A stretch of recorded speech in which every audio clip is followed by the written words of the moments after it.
মহাশিবরাত্রিতে শেষ মহাকুম্ভ মেলা। শেষবার অমৃত স্নান সারতে পুণ্যার্থীদের জোয়ার ত্রিবেণী সঙ্গমে।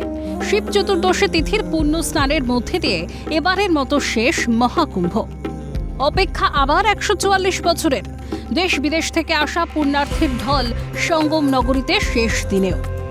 গত কয়েকদিন ধরেই কোনো রকম অপ্রীতিকর ঘটনা এড়াতে তৎপর ছিল যোগীরাজ্যের পুলিশ। মেলা প্রাঙ্গণের 4 কিলোমিটার আগেই গাড়ি প্রবেশের উপর নিষেধাজ্ঞা জারি হয়েছিল।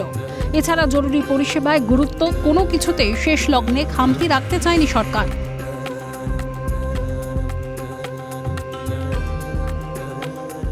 अब आप सोच लीजिए कि 100 साल में इस तरीके से जो कार्यक्रम हो रहा है, जो आयोजन हो रहा है, जो व्यवस्था है गवर्नमेंट सरकार की, और जो लोगों का एक सोशल मीडिया के माध्यम से जो लोगों का एक रुझान है, तो ये अकल्पनीय है, अविश्वसनीय है। ऐसे लग रहा है कि साक्षात प्रयागराज में ब्रह्मांड से सारे देवता उतर के आए हैं और ऑटोमेटिक लोगों के माइंड में, मन में ऐसा श्रद्धा, ऐसा भाव डाल रहे हैं कि लोग दुनिया के किसी भी कोने में हैं और यहाँ एक बार आके स्नान करना चाहते हैं। व्यवस्थाएं हैं सरकार की कि उसका बखान नहीं किया जा सकता है। योगी सरकार की इतनी अच्छी व्यवस्थाओं के लिए मैं उनको धन्यवाद देना चाहता हूँ। প্রসঙ্গত 2025-এর 13ই জানুয়ারি মকর সংক্রান্তির পুণ্য স্নানে প্রয়াগরাজে শুরু হয় 45 দিন ব্যাপী মহাকুম্ভ মেলা। তাই অনন্ত অপেক্ষার এই মহাকুম্ভের শেষ স্নান মানুষের কাছে অপরিসীম গুরুত্বের।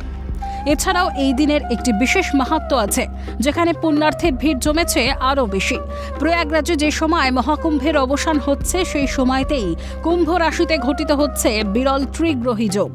কুম্ভ রাশিতে তখন অবস্থান করছে শনি, সূর্য এবং বুধ, 3টি গ্রহই, যা তৈরি করছে সর্বশ্রেষ্ঠ পঞ্চমহাপুরুষ যোগ। এই বিরল শুভ যোগে তাই এই দিনের মাহাত্ম্য বেড়েছে আরও বেশি।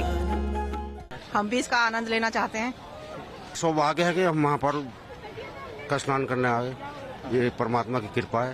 विशेष बात यही है कि आज की नौजवान पीढ़ा, युवा पीढ़ा है ना, उसको आध्यात्मिक की तरफ बढ़ना चाहिए, मतलब अपने धर्म और संस्कृति के बारे में जानना चाहिए। आखिरी दिन है शिवरात्रि के, पहले पहुंचना था, पहुंच गए भगवान की दुआ से।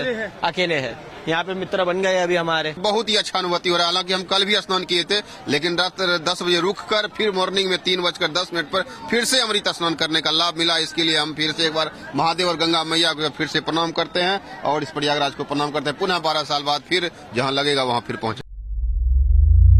45 দিন ব্যাপী এই বিশাল কর্মযজ্ঞ পার হতে হয়েছে বহু ঘটনা, দুর্ঘটনা।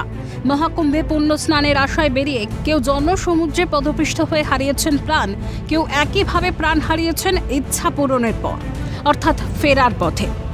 এই বাংলারও কত মানুষের প্রাণ গিয়েছে।